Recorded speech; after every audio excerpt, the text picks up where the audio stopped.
Boa noite. Estamos começando mais um programa Literatura Local, uma parceria da TV Câmara com a Academia Passo Fundense de Letras. E nesta noite estamos recebendo o motociclista, bioquímico, escritor, pai, Luiz Felipe Borges, que está lançando, já lançou em 2016, mas está na quarta reimpressão do livro, Estrada Sem Fim, um diário dos primeiros 60 mil quilômetros de moto. Boa noite, Luiz Felipe. Boa noite. Seja bem-vindo ao programa. Obrigado, uma honra. Diário dos primeiros 60 mil quilômetros de moto.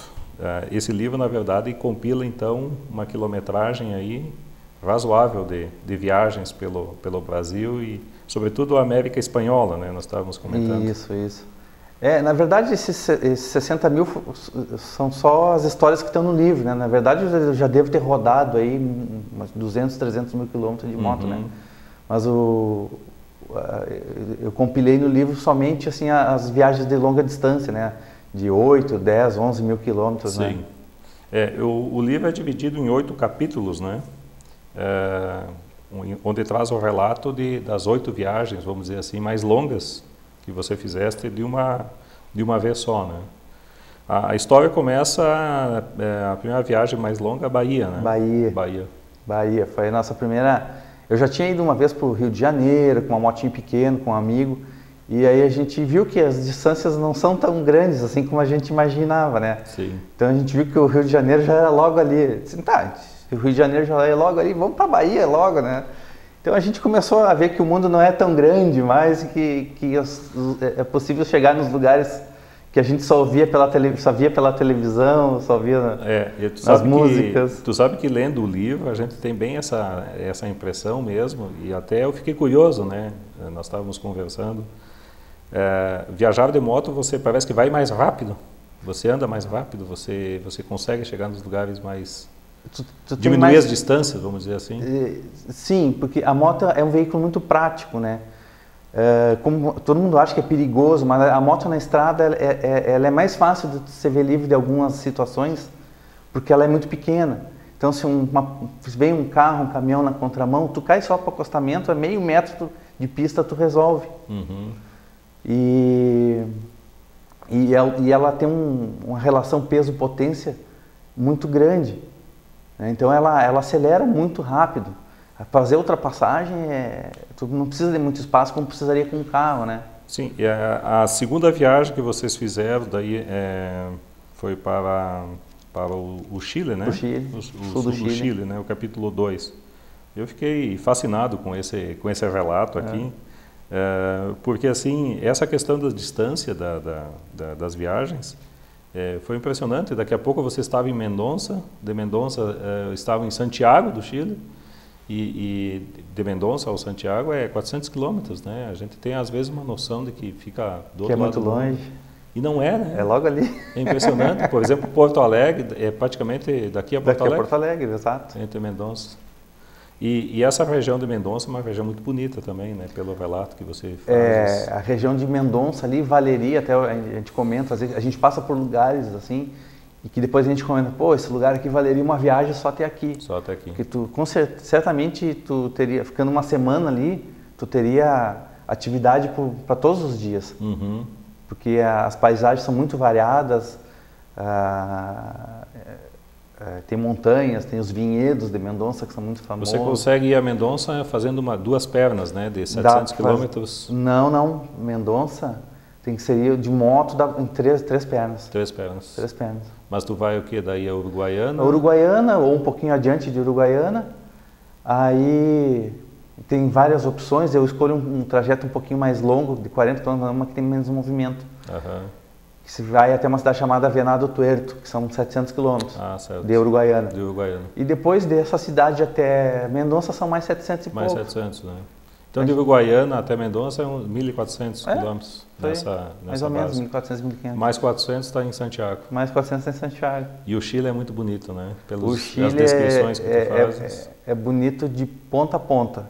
E são belezas diferentes por exemplo, tu sai de um clima com temperaturas negativas, com muito verde ou às vezes com neve, e vai para o deserto mais árido do mundo, que é o Atacama. O Atacama. E a gente pensa, mas tu viajar no deserto não é chato, sempre a mesma coisa? Não é. O deserto muda também. Tem o seu encanto. Tem os seus encantos. E a descrição que tu fazes subindo até São Pedro do Atacama, São Pedro do Atacama. Você fica, na verdade, entre o Pacífico e a Cordilheira, né? Exato. Porque o Chile ele é estreitinho, aquela né? faixa estreita, aquela faixa, assim. né?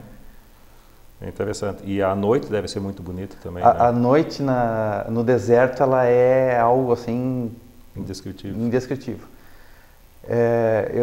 Eu não tive ainda como é que eu vou dizer, a sorte de passar uma noite no deserto. Eu quero fazer isso ainda, para tirar uma foto com calma.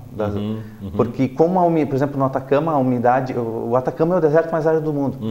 Então, não existe muita refração das imagens do céu. Sim. Então, por exemplo, aqui se a gente... Vamos supor, eu não sei, eu estou só especulando o número, mas para dar um exemplo, se aqui a gente vê 10 milhões de estrelas aqui em Passo Fundo, quando olha para o céu, lá tu deve ver 50.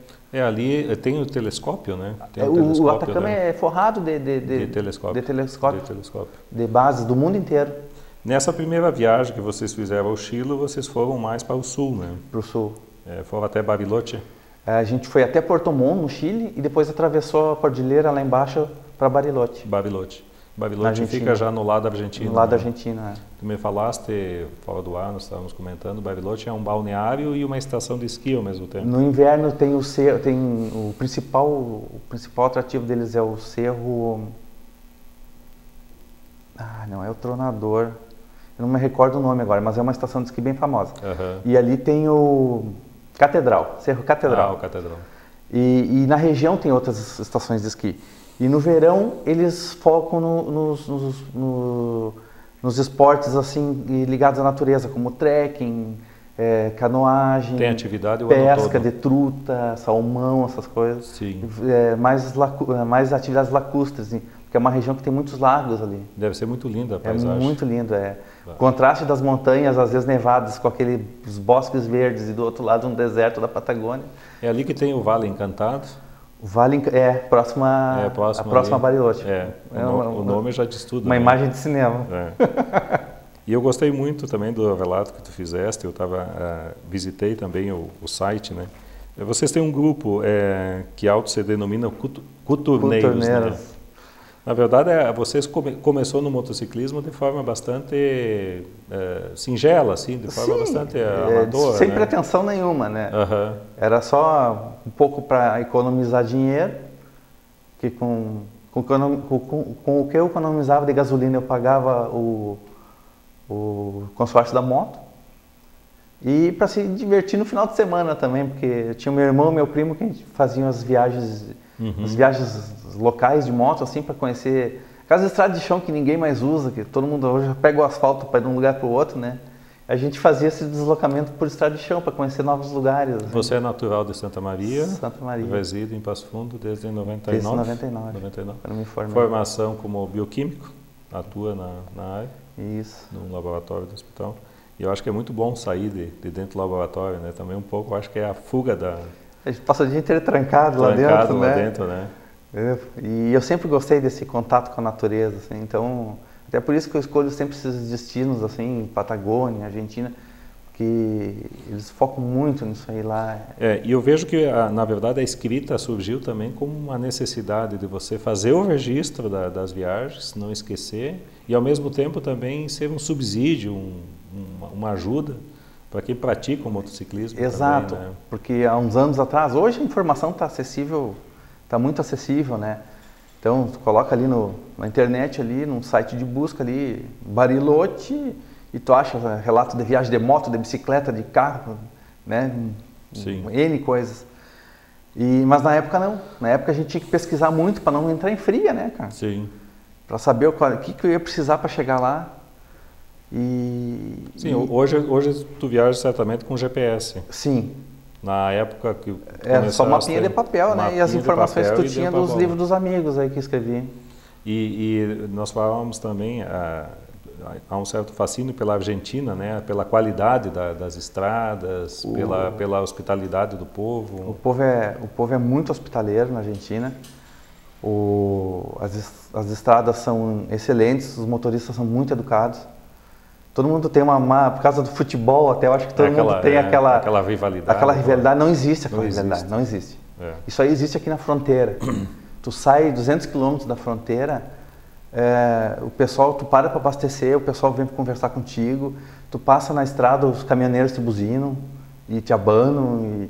Bom, só para te contar, quando eu estava indo para o Ushuaia em 2015, a gente começou, o meu GPS deu pau, não funcionou lá na entrada de Buenos Aires, quando nós passamos por Buenos Aires, na grande Buenos Aires, porque eu estava com um mapa antigo e já tinha uma estrada nova num lugar duplicado e coisa, e o GPS se perdeu. Você perdeu. Aí eu parei na beira da estrada, abri o mapa e comecei a olhar o mapa, né? Mas não deu 2, 3 minutos, um cara parou um caminhão bitrem. O cara encostou o caminhão, não sei o que esse cara quer, ficamos se olhando assim. O cara perguntou se eu estava precisando de ajuda. De ajuda. Onde é que eu queria ir? Se eu queria ir atrás dele, ele me levava. Onde é que tu vê isso aqui, cara? Tu fizeste depois mais uma viagem para o Chile, subindo para o norte, daí o São Pedro do Atacama, São Pedro do Atacama. Depois tu foste ao Machu Picchu. No Peru. No Peru, né? Que o Peru também é um país muito lindo. Fantástico. Tem uma cultura própria. A gente acha que é tudo, paisagens, que é tudo meio igual, mas não é. Não. Né? São culturas são bem diferentes. Bem diferentes. As paisagens assim são paisagens de montanha. Então tem algumas coisas parecidas com o Chile, mas com suas diferenças. Sim. Então é um país lindo, o Peru também. E o divisor de águas é sempre a cordilheira, né? Cordilheira. É a Cordilheira dos Andes. Isso aí a gente viu bem, sentiu bem na pele quando eu voltei, que deu um problema lá no Peru, que me roubaram meus documentos lá e eu tive que voltar pelo Acre de moto. E a gente conseguiu ver bem a transição da cordilheira, a gente estava a 5.000 metros de altitude. E começou a descer e entrar na selva amazônica, cara. É ali do ladinho, né? É do ladinho. Enfim, os relatos são... Vocês têm um encontro também, né? Esse encontro é anual? Agora é anual. Anual. Agora, uma vez a gente resolvia fazer, fez um ano, depois passaram-se 4 anos, a gente foi fazer o outro. Mas é um grupo de amigos de 4 países. Denomina-se Cuba? Cuba. Começou até com uma brincadeira, né? Porque a gente tem o nosso amigo chileno que teve a ideia de fazer o encontro, certo, de reunir o pessoal. Sim. Ele é, na verdade, extrema-direita, ele é fã do Pinochet. Ai. Por ironia. Aí nós ficamos pensando assim, e a gente gosta de pegar, sabe como é que é aquela história, né? Quando tu é muito radical, sempre tem alguém para pegar no teu pé, né, cara?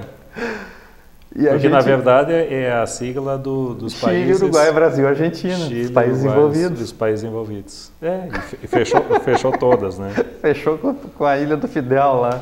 E Machu Picchu, o que tu conta de Machu Picchu?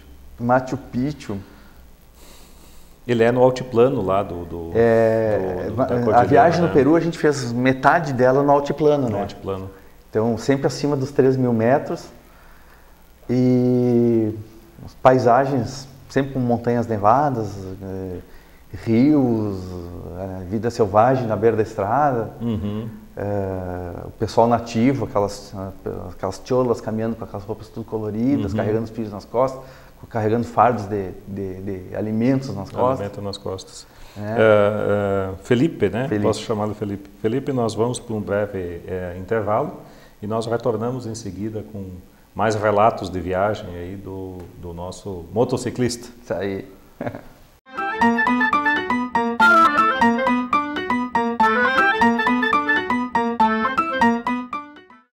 Boa noite, estamos de volta para o segundo bloco do programa Literatura Local, essa parceria da TV Câmara com a Academia Pasfundense de Letras.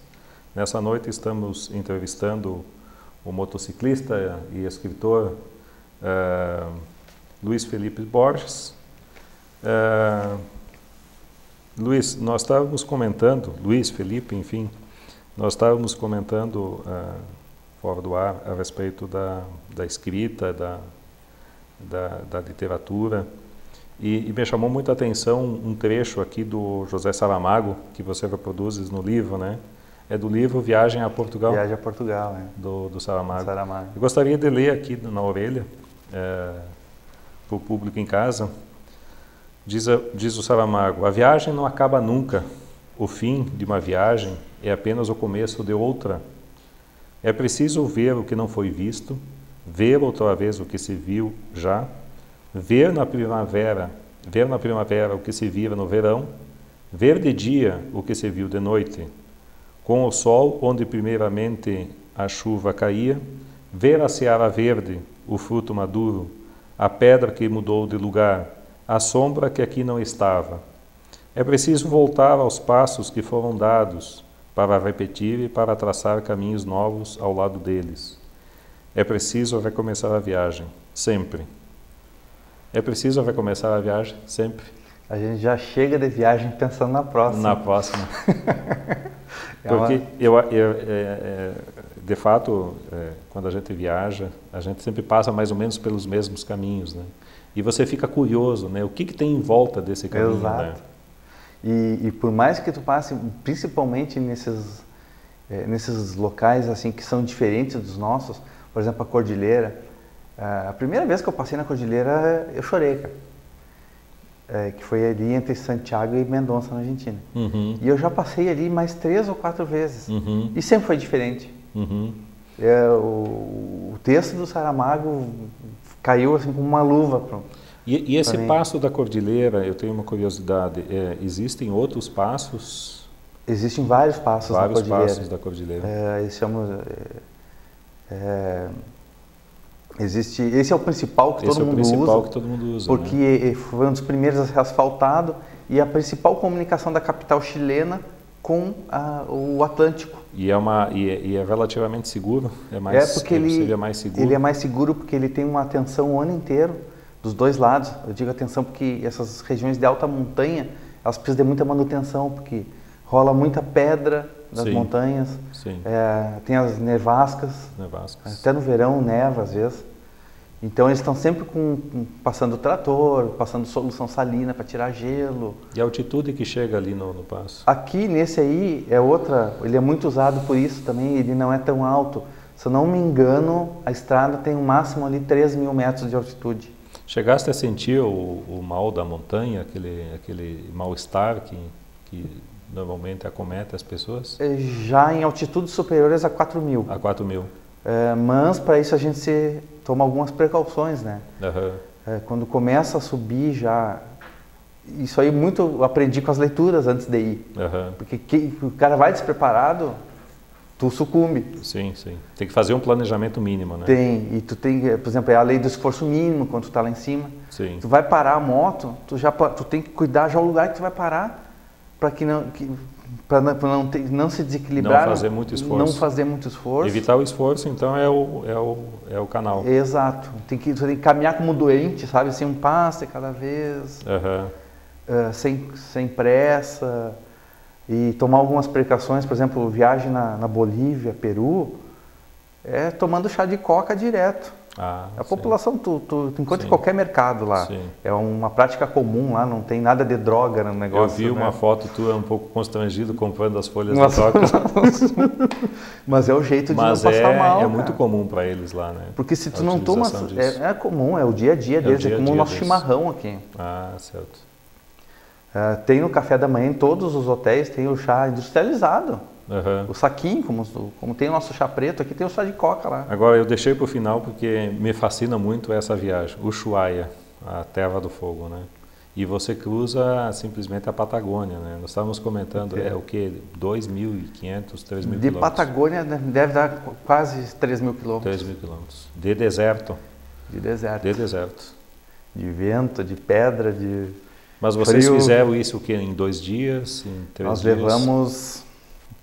Se eu não me engano, nós levamos aí uns 4 dias, mais ou menos. 4 dias para cruzar. De Buenos Aires até o Ushuaia. E vento constante? O vento é constante. Constante. É raro o dia que não tem vento. É raríssimo. E vocês ficavam em vilarejos, assim, que tem a beira do caminho? A gente, nessas viagens, no começo, a gente tem uma ideia, né, de procurar as principais cidades para ficar. Mas as principais cidades para ficar, elas são trabalhosas, são grandes, o trânsito é complicado, tu demora para achar hotel, né? Então a gente começou a ver que parar em cidades menores, pequenas é muito mais vantajoso e mais barato também. Também, né? Facilita com a logística de deslocamento e facilita na questão do preço. Agora, na Patagônia, não tem uma cidade assim... Tem cidades maiores? Tem assim? cidades maiores, com uma infraestrutura melhor, mas são muito longe uma das outras. E às vezes não cai na tua programação. Por exemplo, ali na Patagônia, a gente ficou, nessa viagem para Ushuaia, por 2 vezes, 3 vezes, a gente ficou em vilarejos assim de 200, 300 habitantes. Eu acho que um vilarejo devia ter 50 habitantes, porque era um hotel, um posto de gasolina e uma empresa que tinha lá. E a dica que você dá, no caso, para fazer essa viagem também é levar combustível, porque você, além das distâncias entre os vilarejos... Você corre o risco de chegar nos postos e não ter combustível. E às vezes um posto está a 200 quilômetros um do outro. Então tu tem que ter no mínimo uma autonomia para 400 quilômetros, tu entende? Sim, como uma garantia. Como uma garantia. E o vento faz consumir mais ainda. Por exemplo, se aqui tu está acostumado a fazer 20 km por litro com a moto, eu cheguei a fazer 14 lá um dia por causa do vento.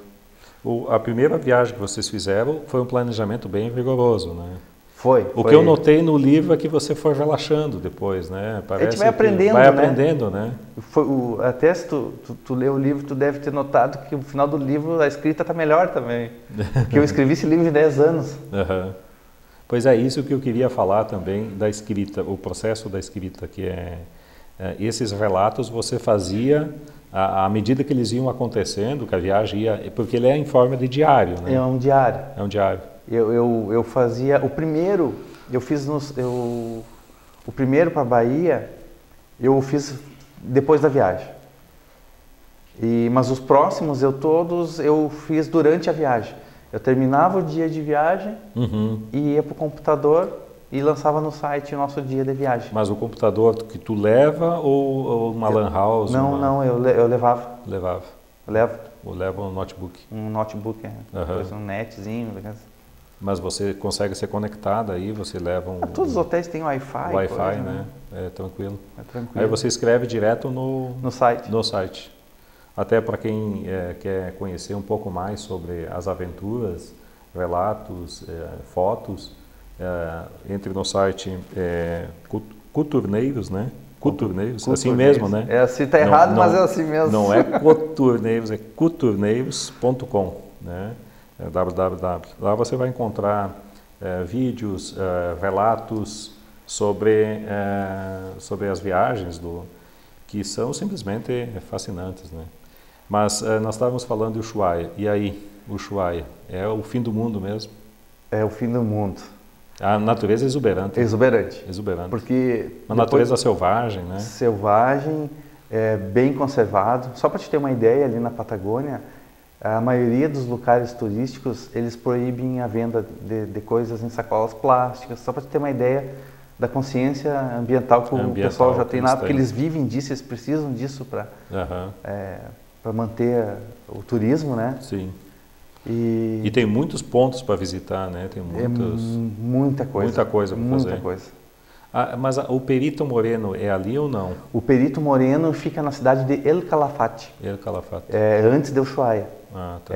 Fica na região entre a Patagônia e onde começa a Cordilheira dos Andes. E vocês conseguiram subir no glaciar lá? Subimos, fizemos o trek em cima do glaciar, 1h30, 2 horas de caminhada em cima.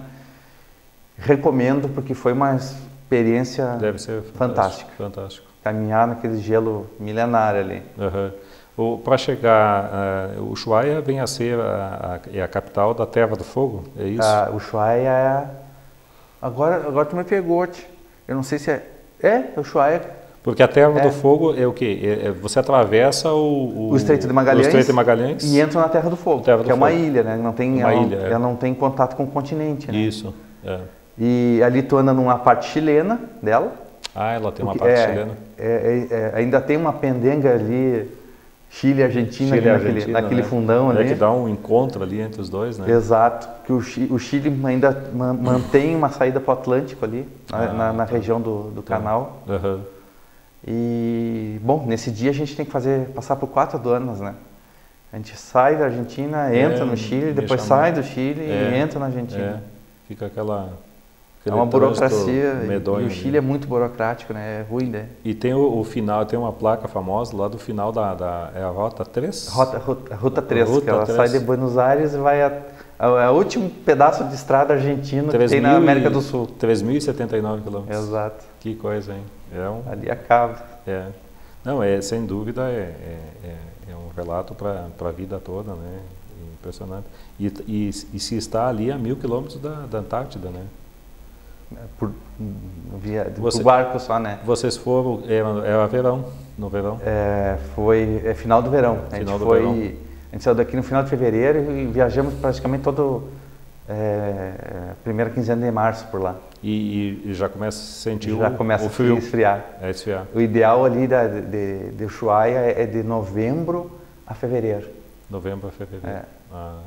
O ruim da alta estação de janeiro e fevereiro é que o destino é muito procurado mundialmente, né? Então fica complicado de achar uma acomodação. E Ushuaia é uma cidade, assim, quantos mil habitantes? Mais ou menos eu não tenho ideia, mas é uma cidade grande, tem um porto muito grande.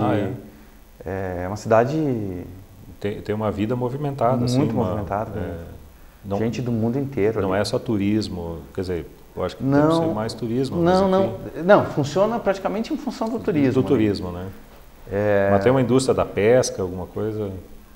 Tem, mas eu não sei se chega a ser significativo. Mas ali, o negócio ali é em função do turismo, né? Uhum. E eu não sei se tu sabe, ali o Ushuaia tem incentivos do governo para o pessoal morar lá. Eles têm um monte de isenções fiscais lá. O combustível lá é muito mais barato. Muito mais barato. Tem que ter alguma compensação, né? Sim. Claro que além da natureza, mas é que você está literalmente no fim do mundo, né? É uma vida dura, né? Uma vida dura. Com vento, com frio o ano inteiro. E as Malvinas estão por ali também, né? Na altura de Rio Gallegos. Rio Gallegos. Muito bem. Eu fiquei fascinado com o livro, gostei muito do relato, muito bem escrito. Aliás, te parabenizo. E além de ser um registro histórico, também serve como subsídio, né?